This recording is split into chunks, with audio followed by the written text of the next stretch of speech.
अबे ओए देहाती का बात सुनाई नहीं दे रहा तुझे? कितनी देर से हॉर्न लगा रहे हैं? कहाँ पर खड़ा कर लिया ये ट्रैक्टर? चल हटा इसे। मैडम सुनाई तो दे रहा है। जब मेरा ये ट्रैक्टर खराब हो गया है तो क्या सिर पे उठा के अलग कर दूं इसे? देख तेरा ये खटारा खराब हो गया, इससे हमें कोई मतलब नहीं है। जल्दी से हटा इसे यहाँ से। मैडम सुबह से वैसे ही मेरा दिमाग खराब हो रहा है, चुपचाप आप दूसरे रास्ते से निकल जाओ, नहीं हटेगा ये। क्यों रे गंवार, जब हम तुझे राजी से समझा रहे हैं तो तेरी समझ नहीं आ रहा है? लगाऊं तो थप्पड़ अभी? अगर तुम लोगों को ज्यादा जल्दी हो रही है ना तो एक काम करो, दोनों जने पीछे जाकर धक्का लगाओ ट्रैक्टर में, तब हटेगा यहाँ से ये। अरे लगता है ये तो पागल हो गया है। हम तुझे धक्का लगाने वाले दिखाई दे रहे हैं? हम नहीं लगाएंगे कोई धक्का वक्का। अगर तुमको धक्का नहीं लगाना है ना तो नहीं हटेगा यहाँ से ये। जब मैकेनिक आ जाएगा तभी हटेगा। जाओ यहाँ से, खड़े रहो।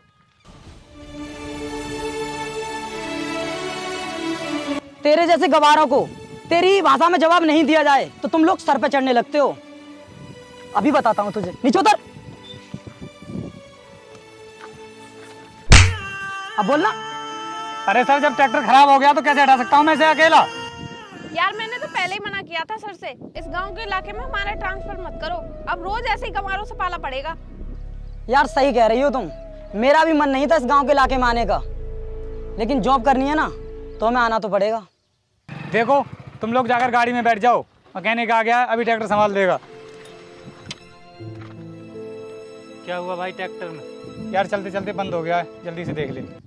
अब सुन मैकेनिक, जल्दी से ट्रैक्टर को सही कर दे, वैसे भी हम बहुत ज्यादा लेट हो रहे हैं। अरे सर वो कर तो रहा है, इतनी जल्दी क्यों कर रहे हो आप?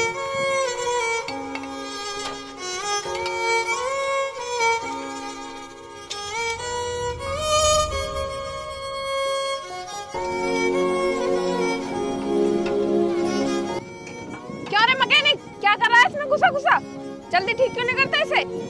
कर तो रहा हूँ मैडम, सही इंसान हूँ मैं, कोई मशीन नहीं। भाई एक काम करो, तेल भी लगा दो।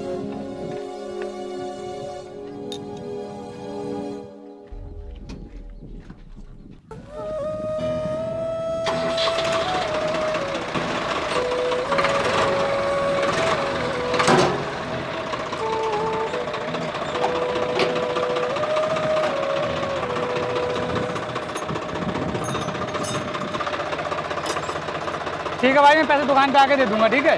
ठीक है, दे देना।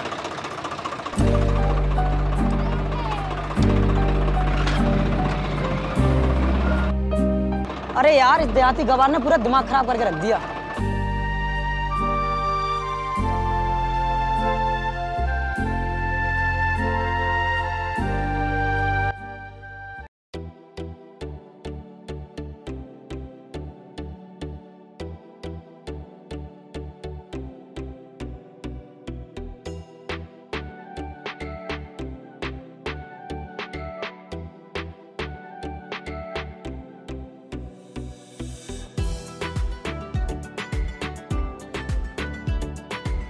बावजूद भी खेती का काम करता है, हर कोई आता है और मेरी इंसल्ट करके चला जाता है। ये मुझे बिल्कुल भी अच्छा नहीं लगता और अब मैं खेती करना नहीं चाहता हूँ।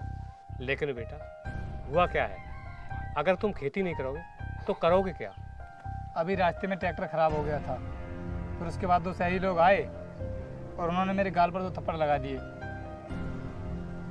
ऐसी ज़िंदगी मैं नहीं जीना चाहता और अब मैं शहर जाकर नौकरी करना चाहता हूँ। देखो बेटा, एक बात हमेशा याद रखना, किसी दूसरे के नीचे नौकरी करने से तो अपना ही काम अच्छा है। लेकिन पापा, हमारे देश में न जाने कितने लोग नौकरी करते हैं, तो क्या उनकी लोग इज्जत नहीं करते हैं? उनकी भी बहुत इज्जत होती है। इसलिए आगे से अब मैं भी नौकरी करना चाहता हूँ। लेकिन बेटा मेरी तो इच्छा नहीं है नौकरी कराने की, अगर तेरी इच्छा है तो तू नौकरी कर ले। ठीक है पापा, कल मैं अच्छी सी कंपनी देखकर नौकरी के लिए चला जाऊँगा। मैं जाकर खाना खा लेता हूँ।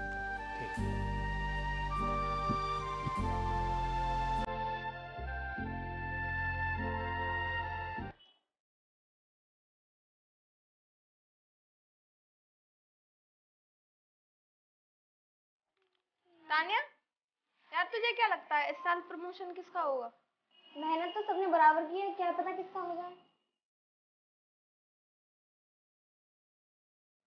नमस्ते मैडम। मैडम आपकी कंपनी में मैनेजर की पोस्ट खाली है, मैं उसी के इंटरव्यू के लिए आया हूँ। ये देखिए मेरे डॉक्यूमेंट्स। अरे तुम तो वही हो ना, रास्ते में क्या सामान लेते? ट्रैक्टर। अच्छा, तो तुम पढ़े लिखे भी हो? यार तान्या, ये लोग कौन सी दुनिया से निकल कर आते हैं? इन लोगों को इतनी भी तमीज नहीं है, इंटरव्यू देने कैसे जाया जाता है? हाँ यार, बिल्कुल कार्टून लग रहा है। ठीक है, मैं सर को कॉल करती हूँ, वही लेंगे तुम्हारा इंटरव्यू।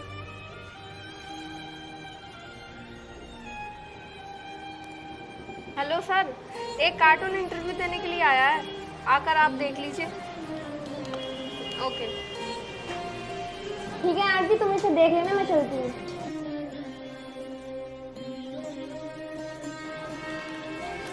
आरती, कहाँ है वो कार्टून?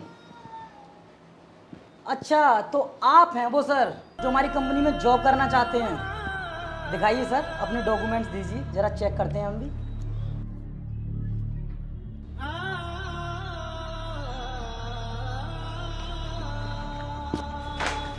क्यों रे गवार, तुम जैसे लोगों की समझ में नहीं आता है कि ये कंपनी गवार लोगों के लिए नहीं है? अपना हुलिया तो देख। अब खड़ा खड़ा मुंह क्या देख रहा है? चल निकल यहाँ से।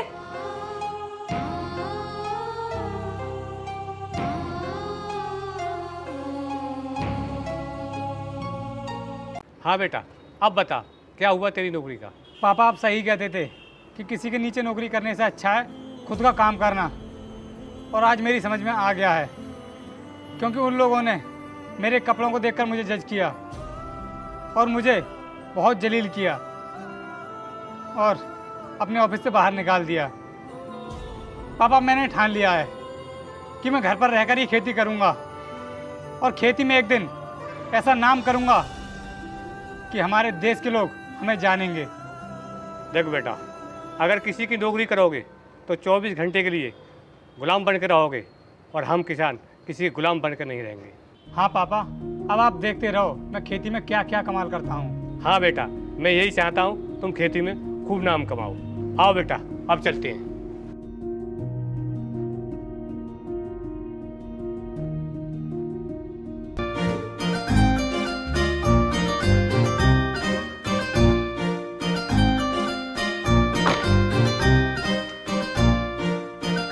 यार हमारे बस की बात नहीं है अब इसको निकालना, अब किसी की हेल्प लेनी पड़ेगी। चलो देखता हूँ किसी की हेल्प मिल जाए तो। अरे देखो, वो ट्रैक्टर वाला आ गया, चलो उसी से हेल्प मांगते हैं। चलो। अरे यार, ये तो वही लग रहा है जिसको हमने अपनी कंपनी से बाहर निकाला था। हाँ यार, है तो वही, लेकिन क्या फर्क पड़ता है, शायद हमारी हेल्प कर दे। रोको भाई रोको, देखो हमारी गाड़ी फंस गई है, प्लीज उसे निकाल दो।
अजीब आदमी है, हेल्प भी कर गया और कुछ बोल कर भी नहीं गया। एक काम करते हैं, गाड़ी पीछे ले लेते हैं, अगर इस रास्ते से चलेंगे तो गाड़ी फिर से फंस जाएगी, किसी दूसरे रास्ते से निकलते हैं।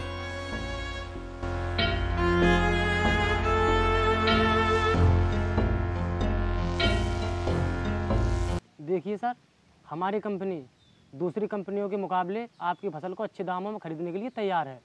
देखो साहब, इस मामले में मैं कुछ नहीं जानता। मेरा बेटा आएगा, उससे बात कर लेना। देखिए सर, कंपनी का हमारे ऊपर बहुत बड़ा प्रेशर है। अगर ये डील फाइनल नहीं हुई तो हमारी जॉब भी जा सकती है। सो सर, आपसे रिक्वेस्ट है कि ये डील आप किसी और से ना करें।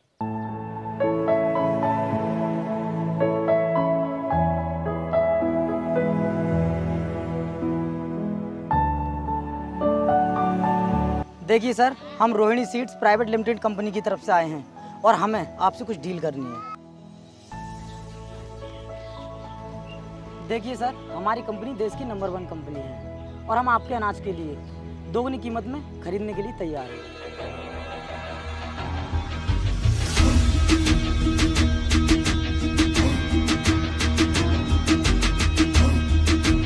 देखो, मेरा बेटा आ गया, तुम लोग उससे बात कर लेना।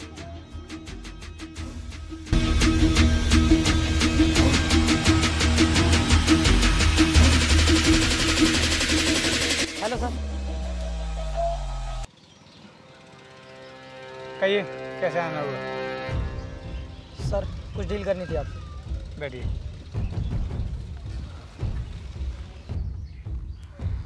बेटा, सुबह से कितनी कंपनी वाले आ गए और हमारे अनाज खरीदने की बात कर रहे हैं। देखिए सर, हम लोग Rajput seeds private limited company की तरफ से आए हैं और हमारी कंपनी आपके अनाज को खरीदना चाहती है। और आप लोग? सर, सबसे पहले तो मैं आपसे माफ़ी मांगना चाहता हूँ कि हमने आपके साथ जो भी किया बहुत गलत किया। उसके लिए हम बहुत शर्मिंदा हैं और हमने अपनी कंपनी के प्रोस्पेक्टस में पढ़ा है कि आपका 1 साल का टर्नओवर 10 से 12 करोड़ है। बिल्कुल सही सुना है तुमने। और अब हमारा साल का टर्नओवर कुछ ही दिनों में 20 से 25 करोड़ होने वाला है। और एक दिन तुमने क्या कहा था कि तुम गंवार मेरी कंपनी में जॉब करने के लायक नहीं हो। और आज देखो समय का खेल कि इतनी बड़ी कंपनी के एम्प्लॉय होने के बावजूद तुम मेरे पैरों में गिर चुके हो। क्या औकात है तुम्हारी। और एक दिन ऐसा भी था जब मैं तुम्हारी कंपनी में 10 से 12 हज़ार रुपये की नौकरी के लिए गया था, तो तुमने मुझे अपनी कंपनी में जलील किया और धक्के मारकर बाहर कर दिया। तभी से मैंने सोच लिया कि एक दिन मुझे उत्तर प्रदेश का नंबर 1 किसान बनना है, जिससे कि तुम्हारी ऐसी कंपनियां मेरे आगे पीछे घूमें। और आज वही सब तुम लोग कर रहे हो। सर, अगर आपने हमारे साथ ये डील नहीं की तो हमारी जॉब चली जाएगी और हम रोड पर आ जाएंगे। क्या बेटा, तुम इन्हीं की कंपनी में जॉब करने के लिए गए थे? हाँ पिताजी, लेकिन मुझे नहीं लगता कि इनकी कंपनी हमारा अनाज खरीदने के लायक है। मैंने देखा इनकी कंपनी की सीड्स को, उसमें जहरीले केमिकल्स मिलाकर मिट्टी की गुणवत्ता को पूरी तरह ख़त्म कर दिया जाता है, जिससे हम किसानों को बहुत नुकसान झेलना पड़ता है। इसलिए मैं इनकी कंपनी के साथ डील नहीं कर सकता।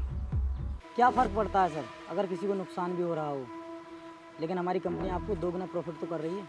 देखो, हम नहीं चाहते ऐसा प्रॉफिट जिससे हमारे देश के करोड़ों किसानों को नुकसान उठाना पड़े। आप लोग जा सकते हो। आप लोग ढाई फाइल।